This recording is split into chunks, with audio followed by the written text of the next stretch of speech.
Boa noite, estou com muita saudade da igreja. A minha pergunta vai para a tia Alana. Por que Jesus afirmou que não há homem nascido de mulher maior que João Batista? Olá, tudo bom? Estou aqui para responder a pergunta da Rebeca. Pergunta muito boa, por sinal. Também muitas saudades, Rebeca. Eu espero que a gente possa estar de volta o mais breve possível, né, na igreja. Então, assim, você me perguntou por que Jesus afirmou que não há homem nascido de mulher maior que João Batista, né? E isso aqui é muito interessante, né? Essa pergunta, e muita gente às vezes interpreta isso aqui de forma errada. E onde pousa a resposta dessa sua pergunta? João Batista, né, ele anunciava a vinda do Messias, como outros profetas também fizeram. Mas o que é relevante para Jesus chegar a dizer que não há homem nascido de mulher maior que João Batista? A resposta está na questão que João Batista, além de anunciar, ele chegou a ver o Messias, né? Ele chegou a batizar o Messias. Então, foi um privilégio muito grande para João Batista poder ver, né? Ver Jesus, né? E além mais ainda batizar Cristo. Então, a resposta está aí, que João Batista, além de falar sobre a vinda do Messias, ele também viu o Messias. Um cheiro bem grande, viu? Saudades. Eu desafio o tio Leandro a responder essa pergunta. Com quantos anos Noé começou a construir a arca e com quantos anos ele tinha quando terminou de construir a arca?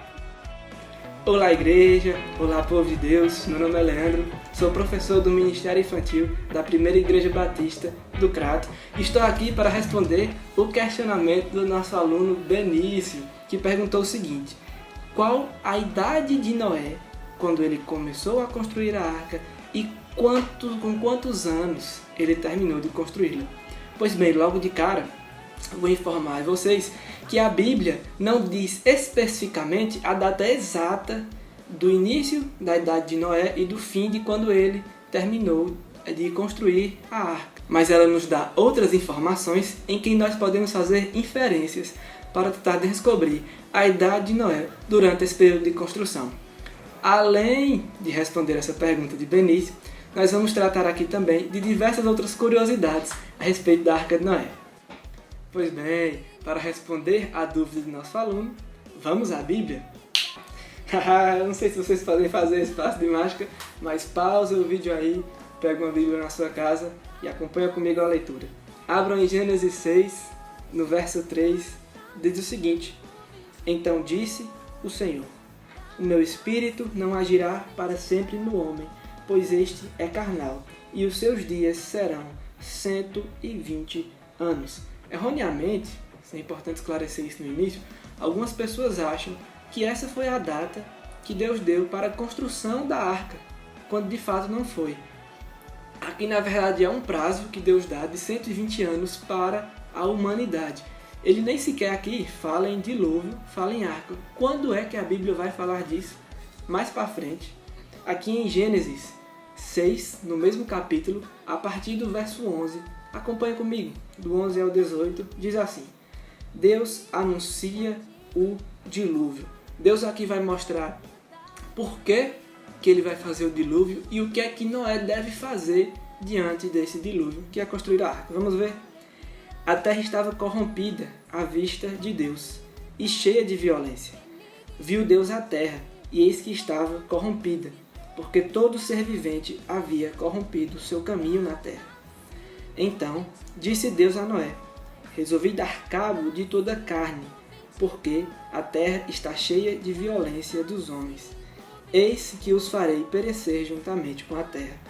Faze uma arca de tábuas de cipreste, e nela farás compartimento, e a calafetarás com betume por dentro e por fora. Bem, primeira curiosidade, aqui a Bíblia fala do cipreste. O cipreste é uma madeira que ela é resistente à água. Na antiguidade, ela foi muito utilizada na Europa para a construção de caixa d'água, essa mesmo que você tem em cima da sua casa.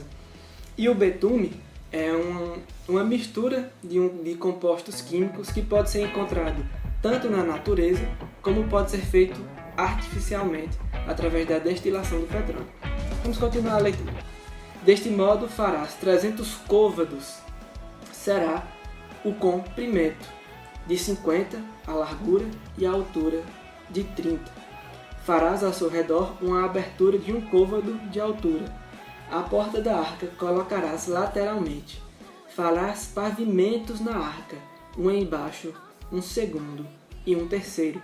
O côvado mencionado aqui na Bíblia é a distância clássica, né, entre o cotovelo e a ponta do dedo médio, medindo aproximadamente 45 centímetros. Lá em Ezequiel, capítulo 40, versículo 5, e também em Ezequiel, capítulo 43, versículo 13, ele traz uma outra medida diferente desse côvado, que é o equivalente a 52 centímetros, ou seja, um côvado mais um palmo, né, do clássico que nós estamos vendo aqui. E continua dizendo, verso 17, porque estou para derramar águas em dilúvio sobre a terra, para consumir toda carne em que há fôlego de vida debaixo dos céus. Tudo que há na terra perecerá. Contigo, porém, estabelecerei a minha aliança. Entrará na arca tu, teus filhos, tua mulher e as mulheres de teus filhos. Então nós podemos já inferir, ou seja, através da interpretação analisar, que os filhos de Noé, quando fossem entrar na arca, já estariam adultos, porque entrariam os filhos dele e as mulheres dos filhos de Noé. Sabendo disso, vamos agora à primeira vez que a Bíblia fala a respeito de Noé e sua idade. Está lá em Gênesis, capítulo 5, nos versos 30 a 32. Acompanhe aí comigo na leitura, estou lendo em Almeida Revista e Atualizada. Diz o seguinte, depois que gerou a Noé, viveu Lameque 595 anos e teve filhos e filhas. Todos os dias de Lameque foram 777 anos e morreu. Era Noé da idade de 500 anos e gerou Sem, Cã e Jafé. Vamos agora um pouco mais para frente, aqui em Gênesis 7, a partir do verso 6, que diz assim, tinha Noé 600 anos de idade quando as águas do dilúvio inundaram a terra. Ou seja, diante da análise desses dois versículos, nós podemos chegar à conclusão que a arca demorou, no máximo, 100 anos para ser construída.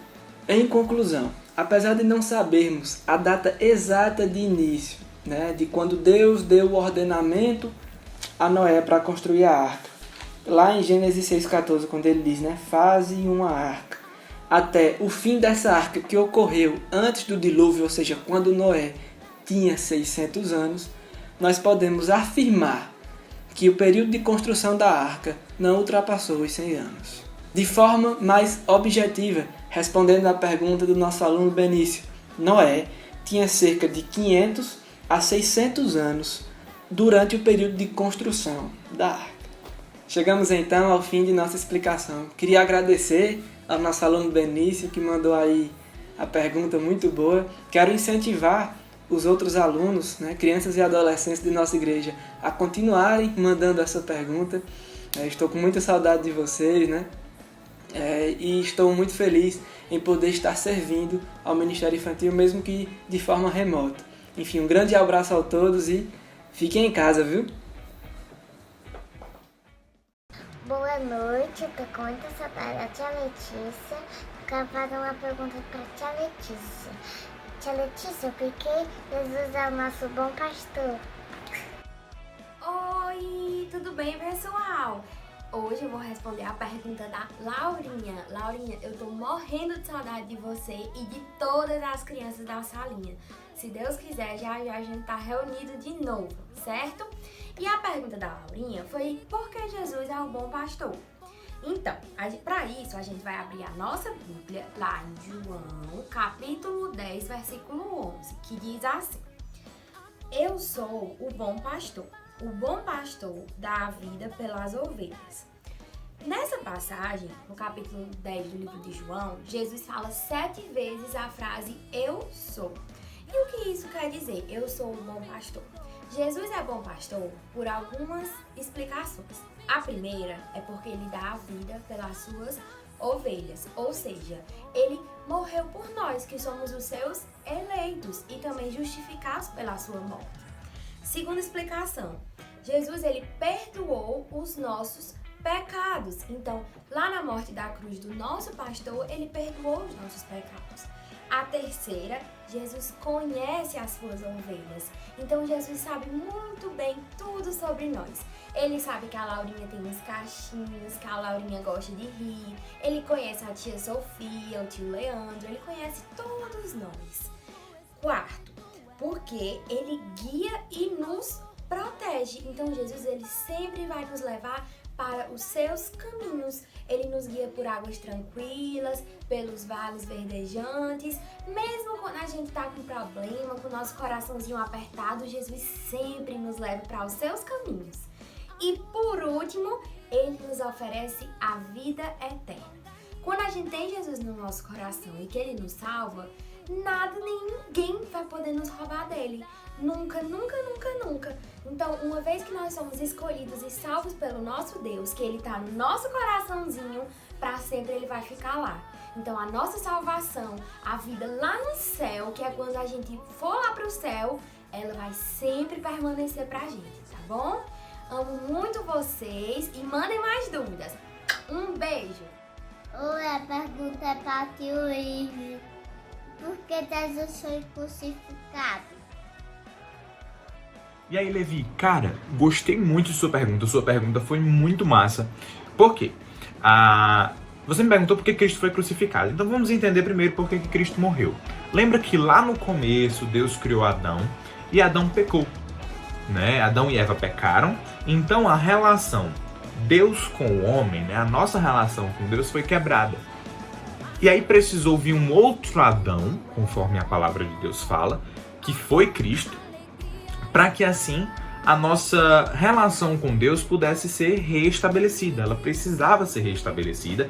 E você lembra que lá no Antigo Testamento tinha um monte de lei, um monte de sacrifício, que eram as formas de justiça para que pudesse então haver um reestabelecimento. Mas não tinha como os homens cumprirem aquelas leis.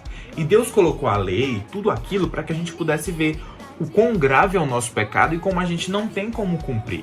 Só Cristo pôde cumprir e ele precisou morrer para que então a nossa relação, a nossa amizade com Deus pudesse ser construída de novo. E aí você me perguntou por que ele precisou morrer de cruz, né? Por que ele foi crucificado. Ele foi crucificado porque a morte de cruz era a pior morte que tinha para aquela época, cara. Era a morte que só os crimes piores, os criminosos piores eram levados para a cruz. E Cristo morreu de cruz justamente para que nós pudéssemos ver e observar o quão grave era o nosso crime, quão grave foi o nosso pecado contra Deus e quão grave foi essa nossa ofensa a Ele. E nós precisamos ser muito gratos, porque Ele morreu, Ele fez esse sacrifício e nós hoje podemos ter vida eterna. Deus entregou o seu Filho unigênito para que todo aquele que nele crê tenha vida eterna, não pereça. Isso é o que está em João 3,16 e é a base disso aí. Jesus, que é Deus, conforme o Evangelho de João, lá no primeiro capítulo, o Deus que veio e se fez homem, para que então nós pudéssemos ter a vida eterna, tá? Cara, espero que tenha respondido sua pergunta. Um grande abraço, valeu! Oi, crianças! Muito obrigada a todos que enviaram as perguntas. Gostaram das respostas dos tios? Espero que eles tenham esclarecido as dúvidas de vocês. Desejo uma semana abençoada. Fiquem na paz do Senhor, em nome de Jesus.